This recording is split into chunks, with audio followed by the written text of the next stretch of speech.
pessoal! Sejam todos bem-vindos ao 7º episódio do podcast Inspirações Femininas. Eu sou Raquel Godoy e hoje vou contar para vocês a história da combatente Maria da Penha. Quem me pediu esse episódio foi meu amigo Patrick Rodrigo. Muito obrigada por fazer seu pedido, Pat. E, inclusive, foi a primeira vez que me pediram para contar a história de uma mulher contemporânea.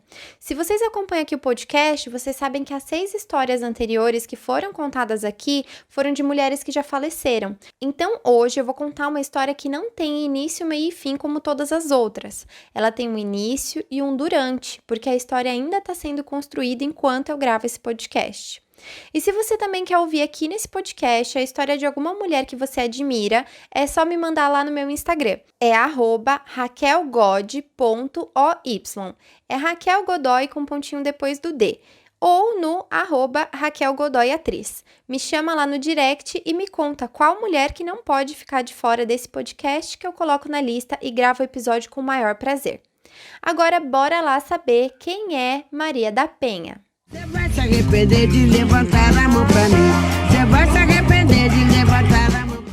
Maria da Penha Maia Fernandes nasceu em Fortaleza, Ceará, em 1º de fevereiro de 1945. É farmacêutica bioquímica e se formou na Faculdade de Farmácia e Bioquímica da Universidade Federal do Ceará aos 21 anos no ano de 1966, concluindo seu mestrado em parasitologia em análises clínicas na Faculdade de Ciências Farmacêuticas da Universidade de São Paulo, USP, em 1977. Mas, infelizmente, ela não ficou conhecida pela sua profissão, e sim por sua trajetória em busca de justiça, que durou 19 anos e 6 meses, e faz dela um símbolo de luta por uma vida livre de violência.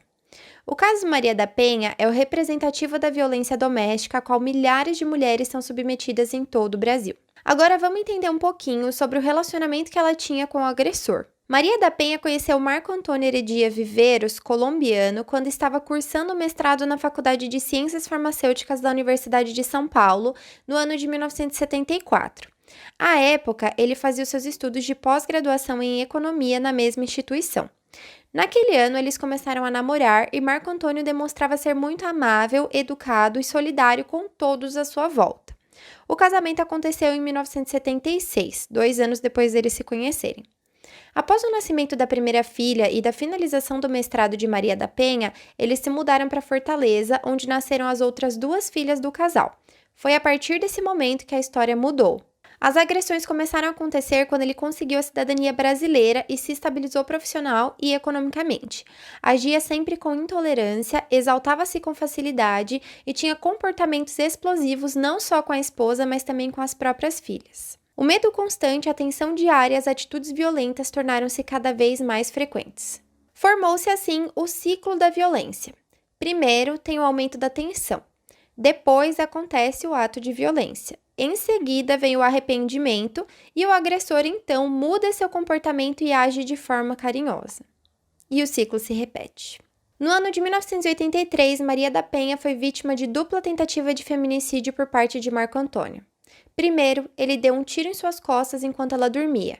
Como resultado dessa agressão, Maria da Penha ficou paraplégica devido a lesões irreversíveis na 3ª e 4ª vértebras torácicas, laceração na dura mater e destruição de 1/3 da medula à esquerda.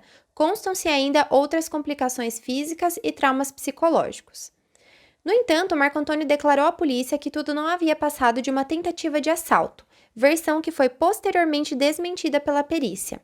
4 meses depois, quando Maria da Penha voltou para casa, após 2 cirurgias, internações e tratamentos, ele a manteve em cárcere privado durante 15 dias e tentou eletrocutá-la durante o banho. Juntando as peças de um quebra-cabeça perverso montado pelo agressor, Maria da Penha compreendeu os diversos movimentos feitos pelo ex-marido.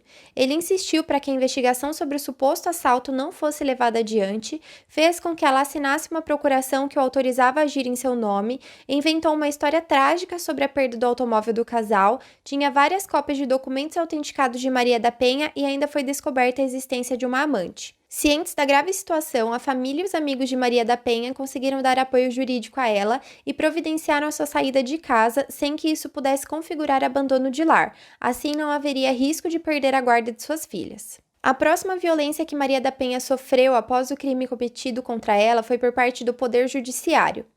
O primeiro julgamento de Marco Antônio aconteceu somente em 1991, ou seja, 8 anos após o crime. O agressor foi sentenciado a 15 anos de prisão, mas devido a recursos solicitados pela defesa, saiu do fórum em liberdade. Mesmo fragilizada, Maria da Penha continuou a lutar por justiça, e foi nesse momento em que escreveu o livro Sobrevivi, Posso Contar, publicado em 1994, onde escreveu o relato de sua história e os andamentos do processo contra Marco Antônio. O segundo julgamento só foi realizado em 1996, no qual seu ex-marido foi condenado a 10 anos e 6 meses de prisão. Contudo, sob a alegação de irregularidades processuais, mais uma vez a sentença não foi cumprida. O ano de 1998 foi muito importante para o caso, que ganhou uma dimensão internacional. Maria da Penha, o Centro para a Justiça e o Direito Internacional e o Comitê Latino-Americano e do Caribe para a Defesa dos Direitos da Mulher denunciaram o caso para a Comissão Interamericana de Direitos Humanos da Organização dos Estados Americanos. Mesmo diante de um litígio internacional, o qual trazia uma questão grave de violação de direitos humanos e deveres protegidos por documentos que o próprio Estado assinou, o Estado brasileiro permaneceu omisso e não se pronunciou em nenhum momento durante o processo. Então, em 2001, e após receber 4 ofícios da Comissão Interamericana de Direitos Humanos, o Estado foi responsabilizado por negligência, omissão e tolerância em relação a casos de violência praticada contra as mulheres brasileiras. A história de Maria da Penha significava mais do que um caso isolado. Era um exemplo do que acontecia no Brasil sistematicamente sem que os agressores fossem punidos. Foi assim que a Comissão Interamericana de Direitos Humanos deu as seguintes recomendações ao Estado brasileiro. 1. Completar rápida e efetivamente o processo penal do responsável da agressão e tentativa de homicídio. 2. Proceder a uma investigação séria, imparcial e exaustiva a fim de determinar a responsabilidade pelas irregularidades e atrasos injustificados que impediram o processamento rápido e efetivo do responsável, bem como tomar as medidas administrativas, legislativas e judiciárias correspondentes. 3. Adotar, sem prejuízo das ações que possam ser instauradas contra o responsável civil da agressão, as medidas necessárias para que o Estado assegure à vítima adequada reparação simbólica e material pelas violações aqui estabelecidas, particularmente por sua falha em oferecer um recurso rápido e efetivo, por manter o caso na impunidade por mais de 15 anos e por impedir com esse atraso a possibilidade oportuna de ação de reparação e indenização civil. E 4. Prosseguir e intensificar o processo de reforma que evite a tolerância estatal e o tratamento discriminatório com respeito à violência doméstica contra as mulheres no Brasil. A comissão recomendou particularmente o seguinte: 1. Medidas de capacitação e sensibilização dos funcionários judiciais e policiais especializados para que compreendam a importância de não tolerar a violência doméstica. 2. Simplificar os procedimentos judiciais penais a fim de que possa ser reduzido o tempo processual, sem afetar os direitos e garantias de devido processo. 3. O estabelecimento de formas alternativas às judiciais, rápidas e efetivas de solução de conflitos intrafamiliares, bem como de sensibilização com respeito à sua gravidade e às consequências penais que gera. 4. Multiplicar o número de delegacias policiais especiais para a defesa dos direitos da mulher e dotá-las dos recursos especiais necessários à efetiva tramitação e investigação de todas as denúncias de violência doméstica, bem como prestar apoio ao Ministério Público na preparação de seus informes judiciais. E 5. Incluir em seus planos pedagógicos unidades curriculares destinadas à compreensão da importância do respeito à mulher e a seus direitos reconhecidos na Convenção de Belém do Pará, bem como ao manejo dos conflitos intrafamiliares. Conforme se verificou, era preciso tratar o caso de Maria da Penha como uma violência contra a mulher em razão do seu gênero, ou seja, o fato de ser mulher reforça não só o padrão recorrente desse tipo de violência, mas também acentua a impunidade dos agressores. Diante da falta de medidas legais e ações efetivas, como acesso à justiça, proteção e garantias de direitos humanos a essas vítimas, em 2002 foi formado um consórcio de ONGs feministas para a elaboração de uma lei de combate à violência doméstica e familiar contra a mulher. Após muitos debates com o Legislativo, o Executivo e a sociedade, o projeto de lei número 4.559 de 2004 da Câmara dos Deputados chegou ao Senado Federal e foi aprovado por unanimidade em ambas as casas.